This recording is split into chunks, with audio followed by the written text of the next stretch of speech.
Hi, it's Lauren. Today, I'm going to discuss with you the reasoning for why I believe going forward with clothing and the clothing waste crisis. I actually haven't heard anybody refer to it as such, but I believe it is a majorly big issue that we should all be worrying about, since clothing is the #2 most wasteful industry in the world. On how we can mitigate this and how I got to the point in which I believe upcycling is the best form of keeping clothing around that we can possibly do. We have, for some stats, we have the next the next 6 generations can be clothed with the clothing that exists on Earth right now. We have enough for the next 6 generations. But of course that's not realistic, because 1, people like their new trends and such. 2, some people like completely new stuff, which I don't think is 100% viable in every single situation. But it's going to take a long time for people to get there. You know what I mean? And then 3, a lot of our clothing is just shitty. It is not made well. It deteriorates after like 3-4 washes. I have some fast fashion pieces from the past or ones I've thrifted over time that I have had to mend countless times because of how terribly it was sewn together. And then I quickly repaired on my sewing machine at home, and it's one of the best seams that is put into the shirt itself, and that one never goes undone again, but then another spot goes eventually, and so, you know, you just gotta keep going with it. But why I think I prefer upcycling over something like recycling, for example, because there is a difference. So the difference would be upcycling is taking the material as it is, converting it into something different, and converting it into the similar usage as it was prior. Recycling, it could be used for a completely different source after it is done, but it is notoriously difficult to recycle fabrics, and here's why. It is very expensive to do so. It requires lots of big machinery, it requires a lot of labor, and it requires a lot of water.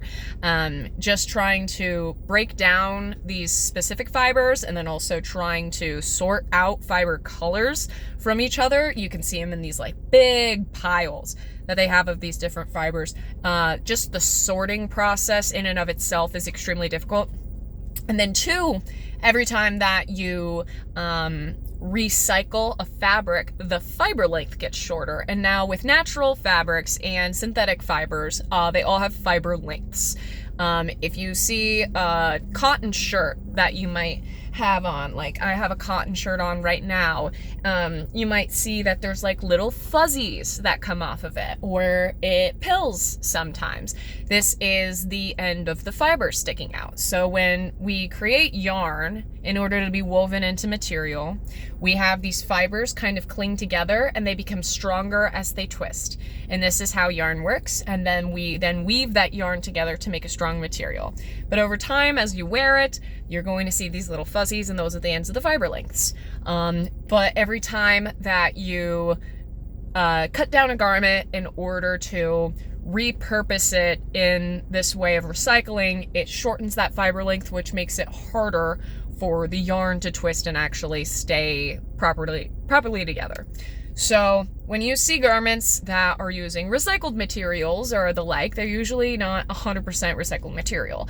Even if they say on the tag they are recycled material, like 100%, they're usually, let's just say, anywhere from 10 to like 50% recycled material. I mostly see 30% recycled material on most things I at least work with at work.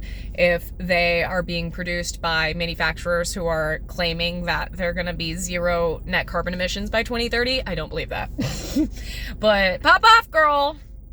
They still need to acquire new fibers to bind to these older, shorter fibers that are being recycled in order for the garment itself to stay together.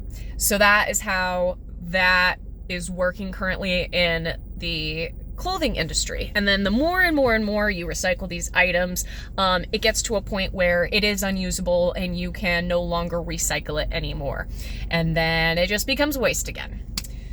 You also have to separate synthetic and natural fibers from each other, which most things anymore are a blend of both. If you see something that's a poly cotton, it's usually a 50% polyester, 50% cotton blend. This is probably one of the most typical clothing blends that you will find in any garment that you have in your closet, at least now. That is almost nearly impossible to separate the two.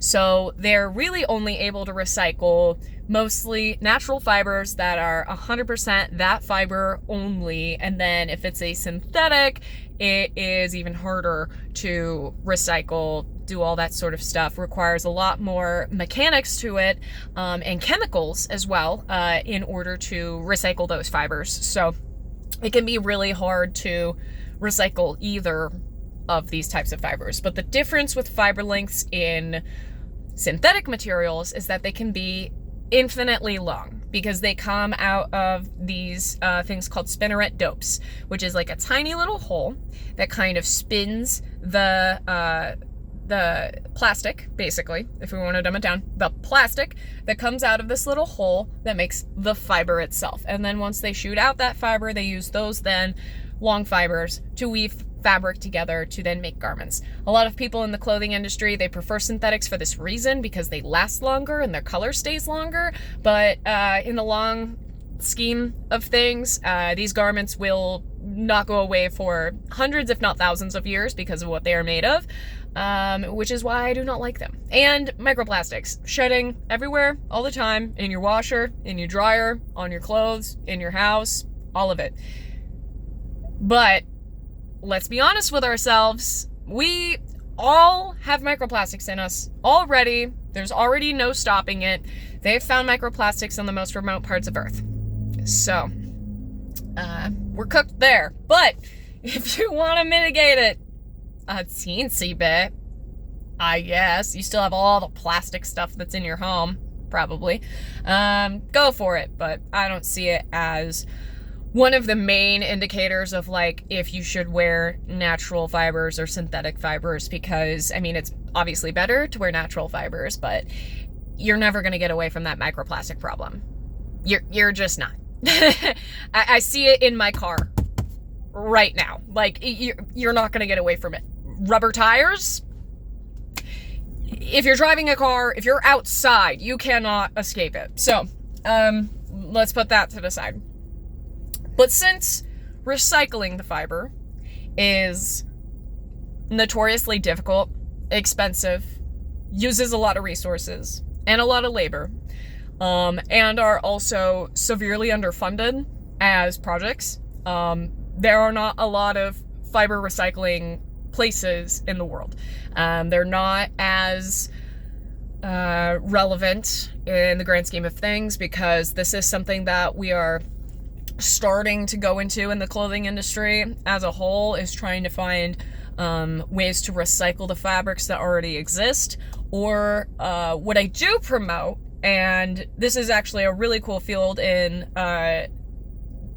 fashion fields of study in general. A lot of people completely undermine the scientific side of fashion. The people literally genetically modifying or using byproduct of something else to create a fiber. Like, before I even went into college, I was in a 4-H thing, and it was fashion based, and I was watching a student give a presentation on how they created leather out of a green tea bath. And they would let this layer settle on the top after a period of time, and they would properly treat it in order to become a solid material, and it would act a lot like leather. So there are lots of cool ways that people are creating new materials out of byproducts of other things, and then they naturally degrade over a way shorter period of time than a plastic would. Also, there's new science out right now that there is, and this isn't huge yet, and it's not going to solve our entire plastic problem, but they found fungus that eats plastic. Crazy awesome stuff. It's not well developed yet, but I recommend you look into it. That is a thing now. Very cool. My partner's super into the science world, and so I'm kind of into that stuff too now. But the reason why I got into upcycling is most of the time when somebody discards something, it's not because it's withered to ashes and it's literally completely torn up to the point where you are using it as a rag in your kitchen because you have worn it so long. Most people don't do that, but my partner and I do, and I have maybe one or two friends that do that too. But most people are usually throwing away their garments because they either don't want it anymore, which you're just gonna throw it away. I mean, I was never raised to do that, so it actually seems important to me. But B, it's broken, like a button's missing, or has a rip in it, or anything like that, and you just throw it away. And especially with the stuff that needs mending, you try to take it to the thrift store is not going to take it because it is broken or it is ripped. And a lot of thrift stores don't take stuff like that. So what do? You throw it away. This is why you should mend. This is why you should upcycle. And this is the whole reason why anymore I like to create things out of garments that already exist in the world.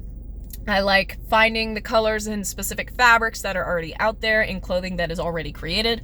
I only either get these items given to me as a donation, or on a rare occasion, I used to do this, go to thrift stores and find certain things that I would need. But anymore, I only work with the stuff that is given to me as donations. For my store, Maiden House, which plug, go on Depop, go on Instagram if you want to support me and my small business at MAYDINHAUS. It's the same spelling as my YouTube title here. But I only use that, and I actually think I think it helps with your creativity in creating other things as well. We need more menders in the world. We need more people who are able to fix their things to have the longevity of their clothes last. We need to prioritize, rather than trying to figure out what the most ethical and sustainable thing to buy is. We need to figure out how to make the clothing we already have in our closets last as long as possible. And if you want something new, change what you already have. Cut it up, add embroidery to it, heck, yeah, completely change it into something completely different with that same type of material. And that's where upcycling is really exciting. That is my whole business. It is what I do now. I even as a drag performer, I upcycle a lot. It is actually a super big thing in the drag community to take your old costumes and revert them every once in a while to be something different, because we don't have money. And so we have to be DIY savvy when it comes to our costumes. And so that is a big thing in the queer community / the alternative community, especially before Hot Topic was around. And I mean, now that Hot Topic is this, like, you know, it's always been a mega conglomerate, big business, whatever, but like, it used to actually genuinely have the stuff that alternative people wanted, certain band tees people wanted, certain garments you couldn't find anywhere else, and now it's just very sanitized. It's not great. But before that, we had to make shit ourselves. We had to do it all ourselves to get exactly what we wanted, and I think it's going to spark even more creativity in people. There's a lot of people who don't realize that they can change what they have, and I am here to tell you that you can, and it shouldn't be scary too, and it's okay. And if you want to change something, you totally can, or if you want to replicate something that you really like and already have, you can do that as well. There is a very good video that I first watched on how to do this years ago. It's by a girl named With Wendy, and she has a video called How to Clone Your Clothes. I highly recommend you look that up if you want to copy something that you really like and you already own. So there's a lot of different versatility to this, and I highly recommend people get into upcycling and mending, which is something that I will be going further into as this channel develops. And although this is like also, you know, like a mindfully conscious channel, this is a slightly, you know, like politics, fashion, all that kind of stuff channel, I want to talk about politics more when it comes to the intersection of clothing and politics. And this form of creating your own clothes and making your own clothes rather than purchasing your own clothes is an act of rebellion. It is an act of protest. There is actually a woman recently who is a fashion designer from Gaza who was not able to bring in her embroidery kit into the borders because it's too much of a threat to the state of Israel. Because what can you do with embroidery? You can embroider your opinion. You can embroider certain colors next to each other that might mean something. In which World War? World War I, I believe they did this.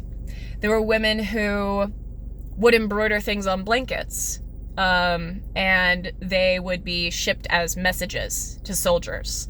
If they didn't want to communicate over airwaves, they were able to communicate through embroidery. So it is actually a very well-known historical way to actually get across communication. So all of this stuff is very important. All of this stuff is very interesting. I wish to give you even more historical knowledge on this. I have to go at the moment. But if you are at all interested in learning how to sew, learning how to mend, learning how to upcycle, there's a million different content creators on here that can tell you just how to do that up until the point in which I can tell you how to do that as well. So stick around if you're interested in future content. Other than that, you can get your YouTube University diploma in sewing on here very easily. I learned how to sew on YouTube at first as well. I ended up going to university, but I learned most of what I know from YouTube, honestly. So either that or go to an in-person class. That's what I need a lot of the time, is somebody physically showing it to me in real life. That is important. So seek out those resources. If you want to support me, go to Maiden House on Instagram or Depop to purchase my upcycled items. So thanks for listening. I know it's a really dark time. It's crazy out there. I don't even know what to think. And hopefully ideas like mine can be around a year from today, as I am broadcasting from the United States of America. So stay safe out there and have a good day.